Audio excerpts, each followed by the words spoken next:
This is Listening with Franklin Livingston, and our guest is Jennifer Tiberio Leone. So in 15 years, something I want to know, the secret recipe of, so couples fight, right? Yes. Then how do you get over that feeling of being hurt, judged, questioned? Yeah.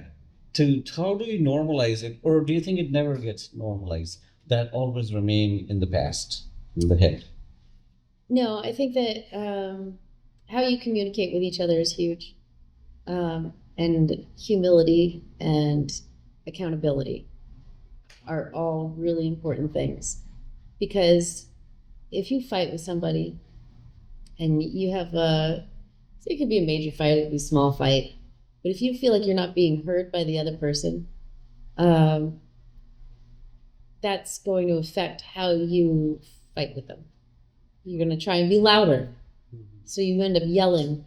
The other person's not going to want to listen to yelling because may ignore you or yell louder. And it's like nobody's ever getting heard. So the one key thing is to listen to the other person and then communicate how you feel to them in a way that's not like putting them down or blaming them. Those kinds of things are super poignant when you're trying to make sure that everybody's getting their chance to talk about it.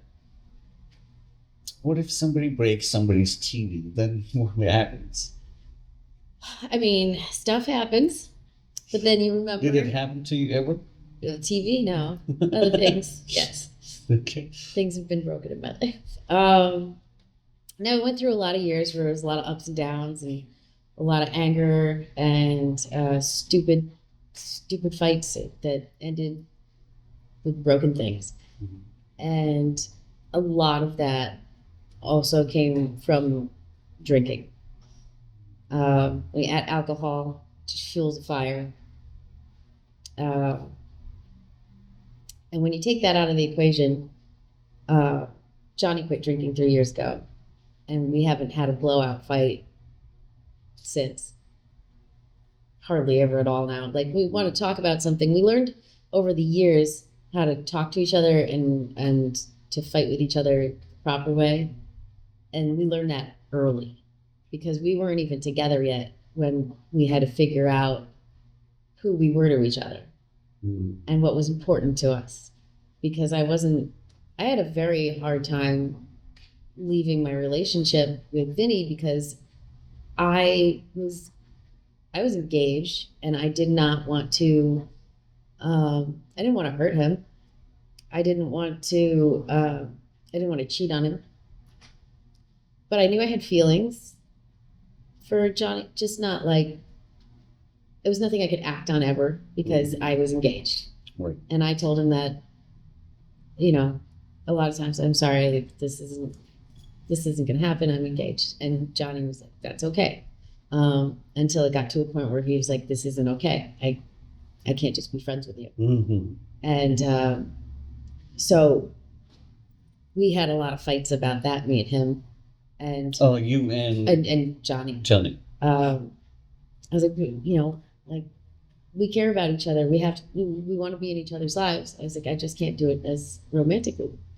And he like, why are you with him? Why can't you just leave him?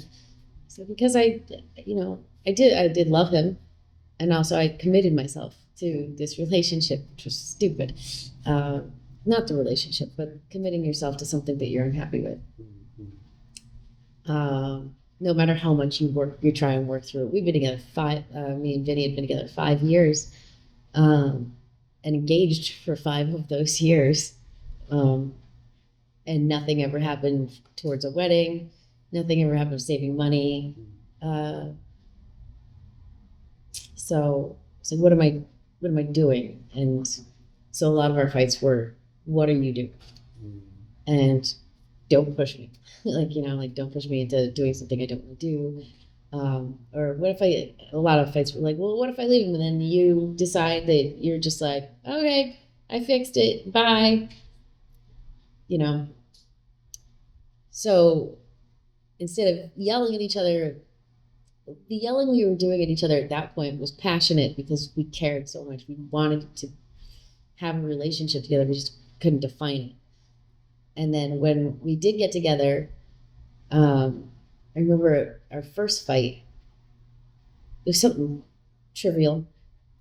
And Johnny was just like, well, I guess that's it. And I was like, that's not how this works. Like, you don't just give up. And I realized I was his only girl, like his first girlfriend. Like, he had seen girls and dated girls, but he never had a girlfriend before. And so, first fight, see ya, psst, I'm out. I was like, that's not how this is going to work. We're going to talk about this. We're going to hash this out. So we did. I said, what are you upset about? What am I upset about? Talk about it rationally. And for the majority of our relationship, we've done that. We may start up here. We learned that if someone walks away from the fight, it's not because we don't care or we're just giving up on the fight. It's because we need to take a break. That took a few years. Like, just walk away, yeah. So we had to learn that walking away from high emotion is okay, because then you can sit there, clear your thoughts, say what you actually want to say instead of yelling something you might regret.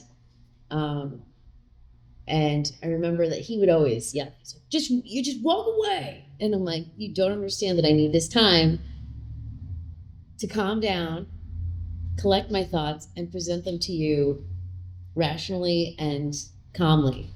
And it doesn't mean you're walking away from the commitment, right? Or the fight, even. Like, I just need to stop and reassess.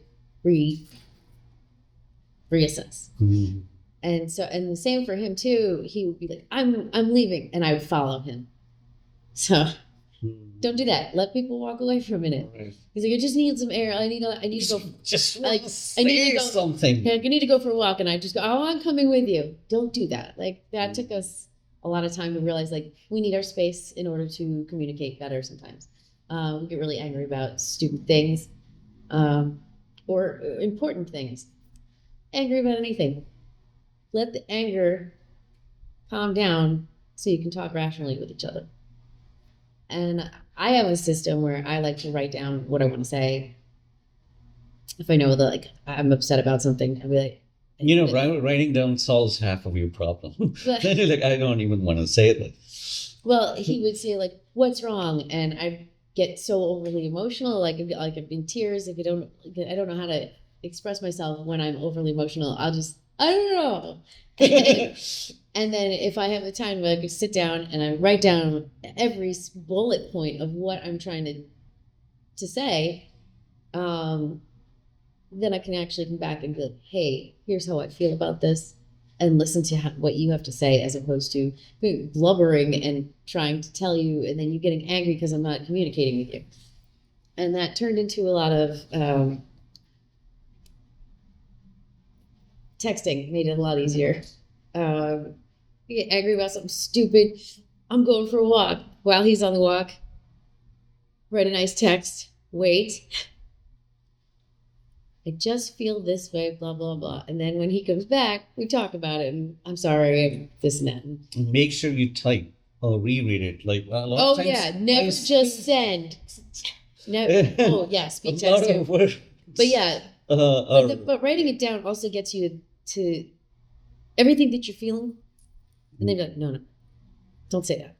You're going to regret saying it. That's angry. You're saying that out of anger. You're not saying it you're saying it out of frustration. Say what you want to say without all the emotion behind it, and you're going to get better results. And it has helped us get to a point where we don't have to get to an anger level because nothing's building up, because we just openly communicate with each other a lot more about the things that are bothering us. If something's like before, early on, it just bottles up.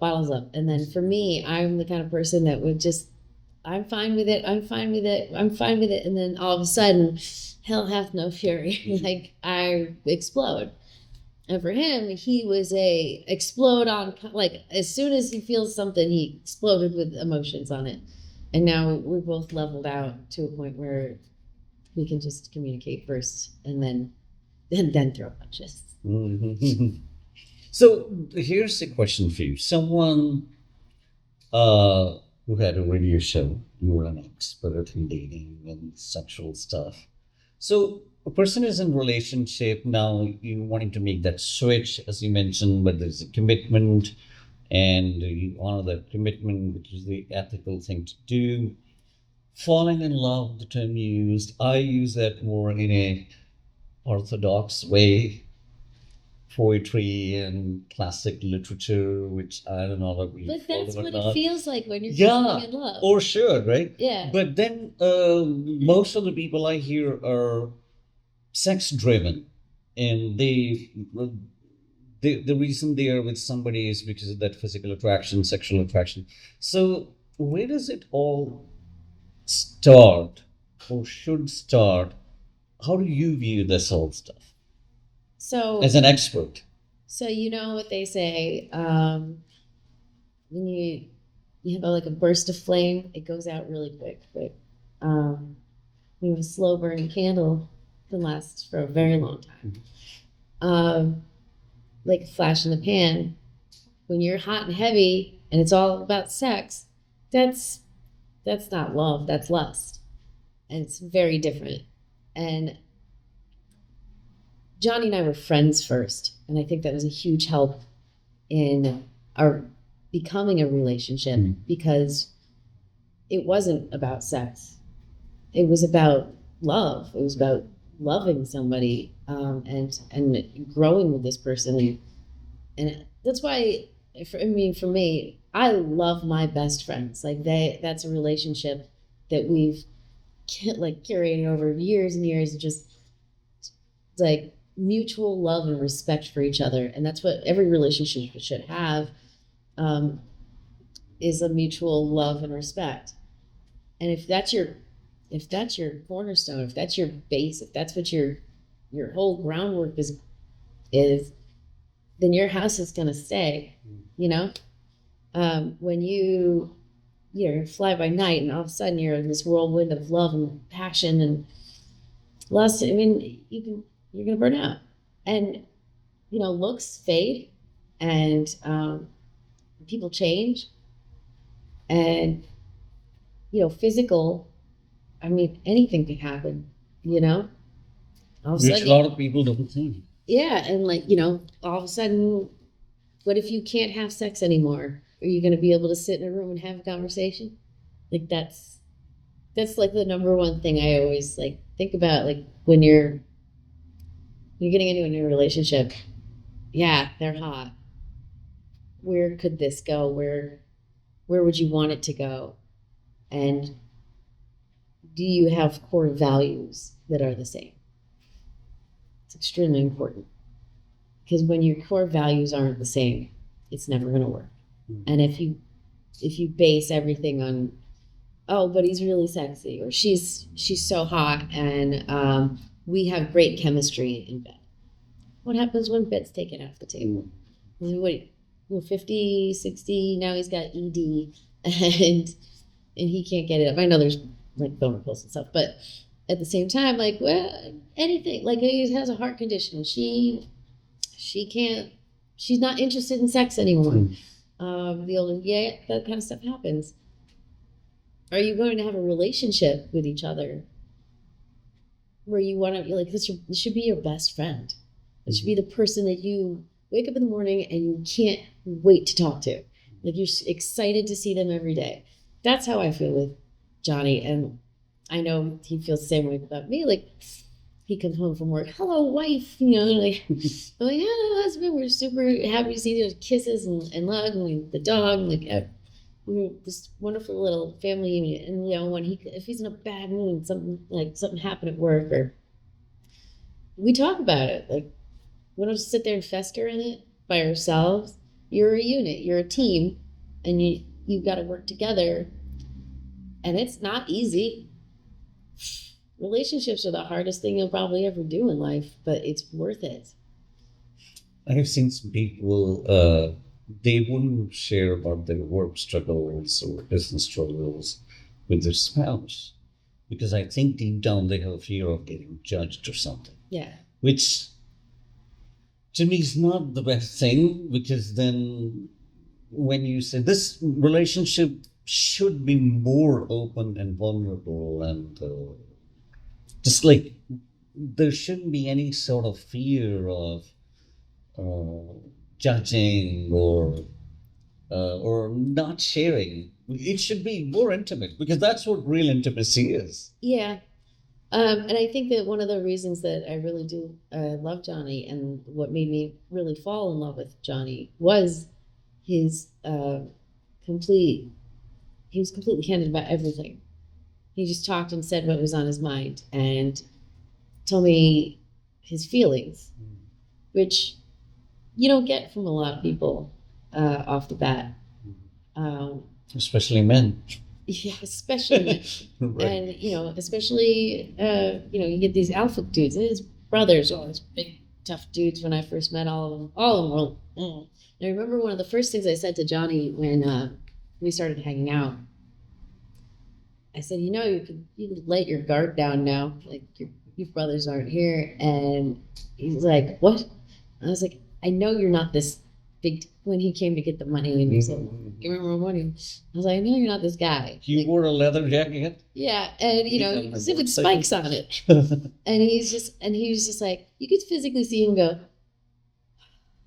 It just kind of like, he knew he could be open with me, and I loved that he was, and so I felt like I could be open with him too, and that's never not been that way like between us, and that's such a great thing. Like over the years, we've been able to open up more and more and more because there's some things like, yes, that embarrass you about yourself, that you don't want to talk about, that you think you're going to be judged by your partner.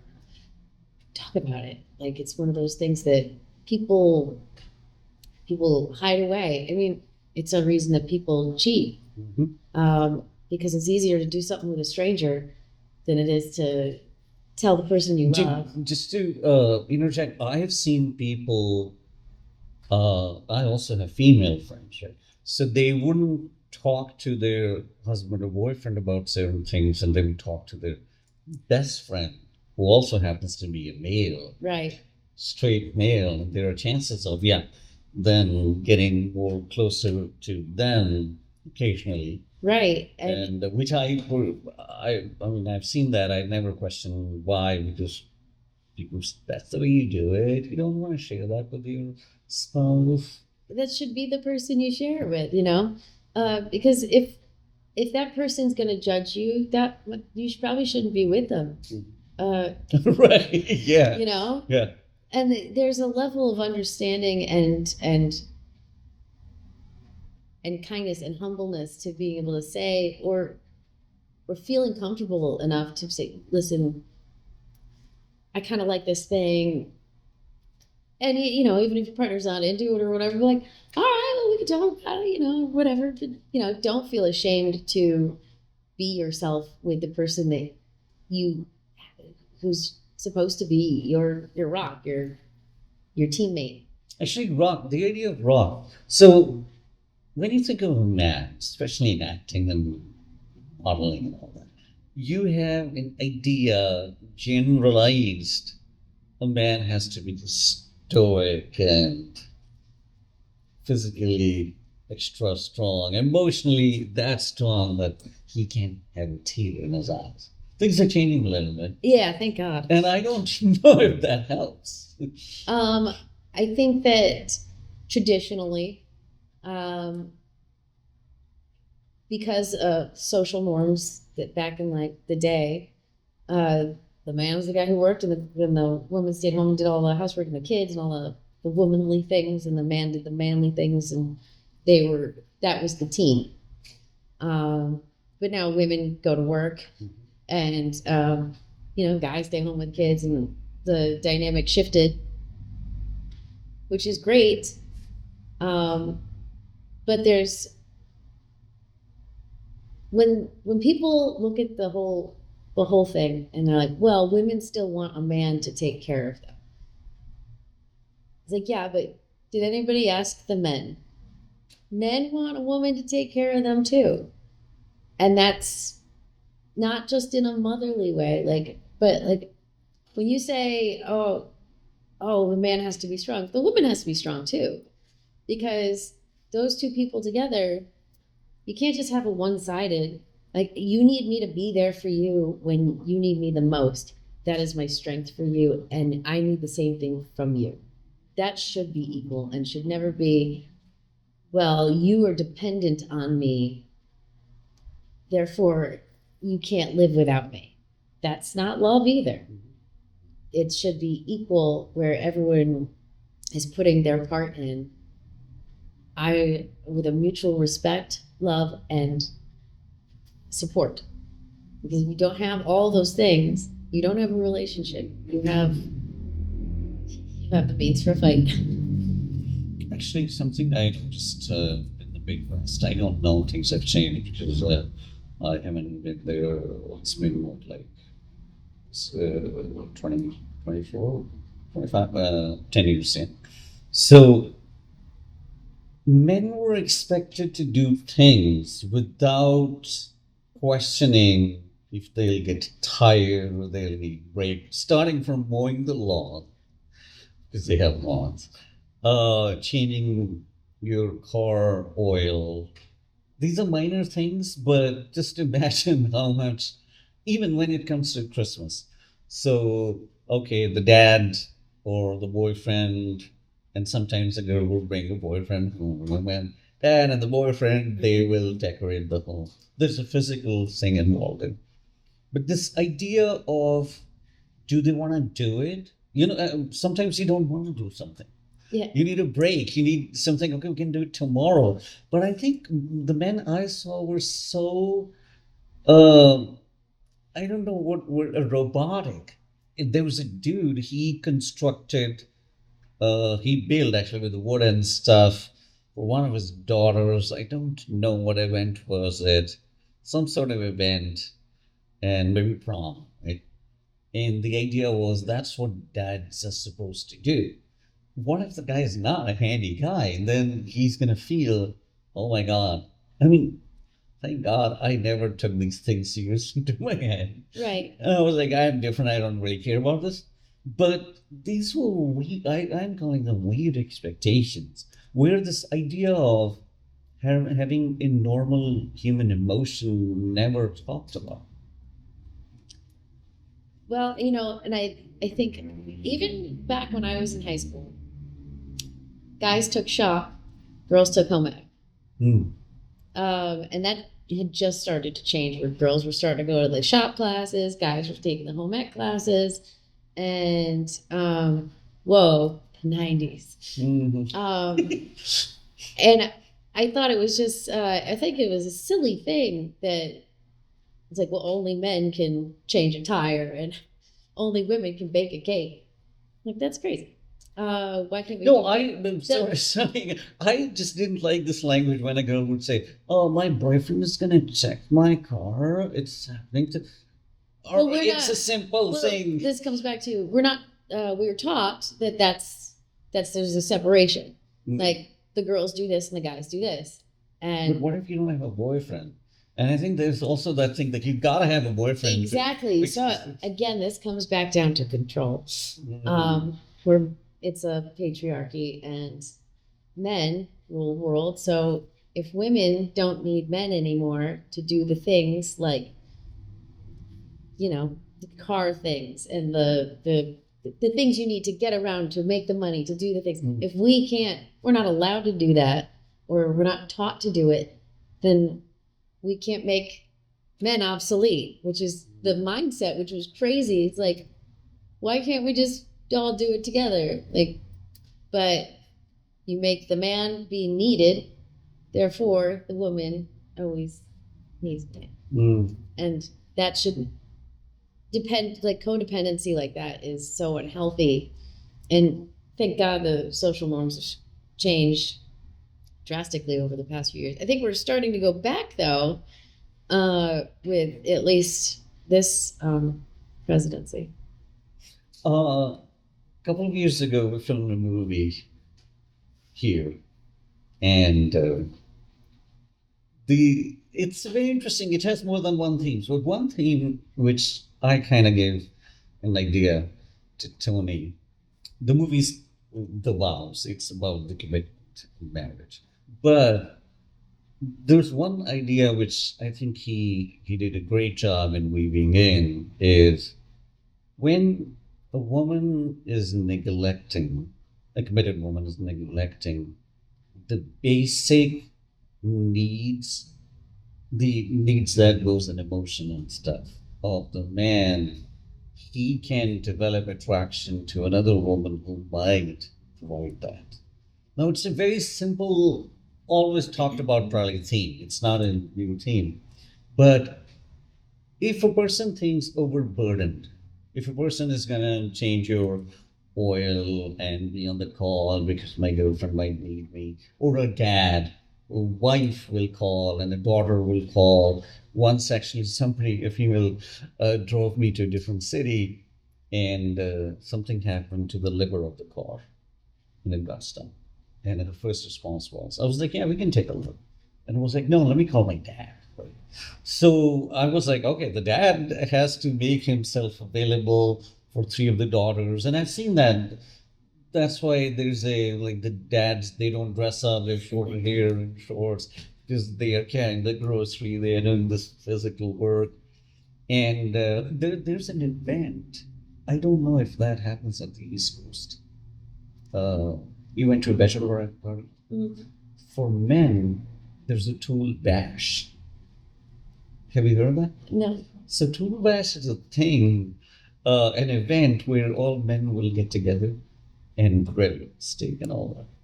And then there will be a talk, like older men will give how to be a good husband, and then you'll gift the groom some sort of tools because he has to. I think he has to have tools in order to become a husband.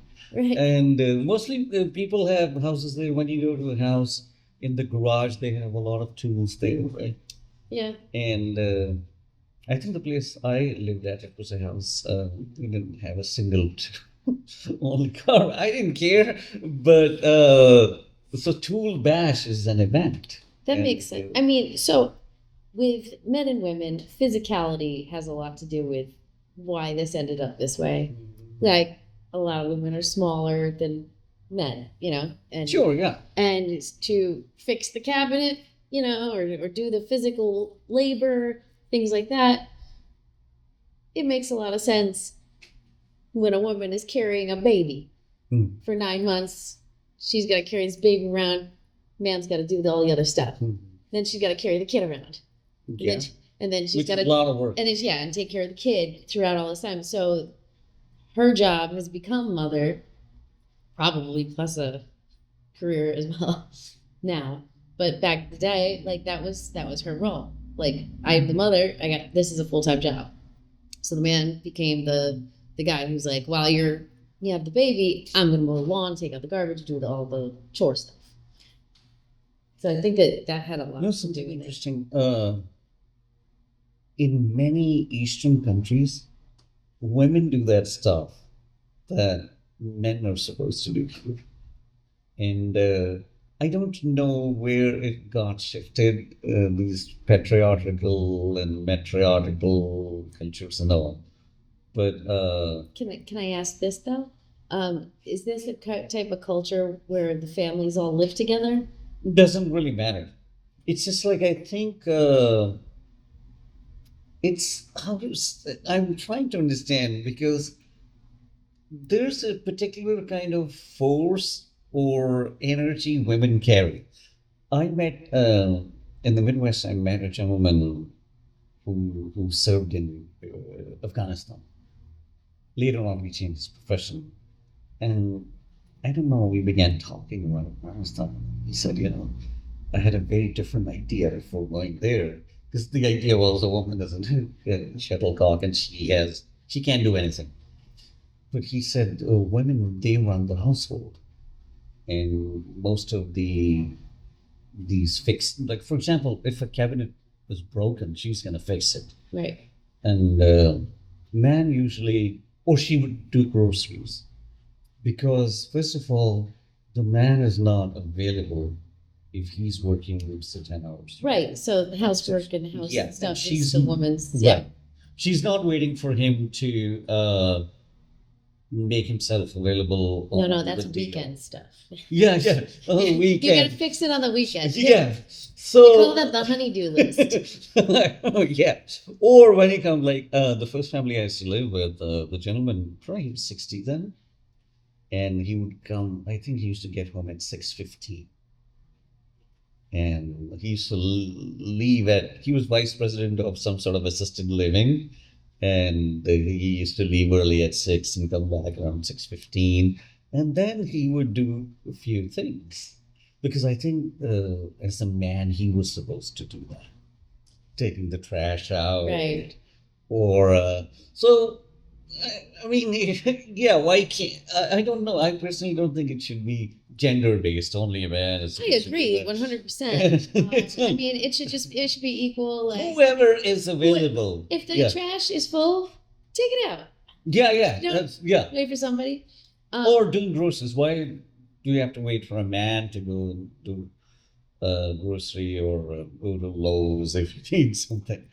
I feel like groceries was always like a traditional woman thing. Really? Yeah, because it's the daytime thing to do. Like if you're at home with the kids, you gotta get food. You go grocery shopping, you do all that. Make sure all the stuff's in the house so you can make a meal for dinner at night. Yeah.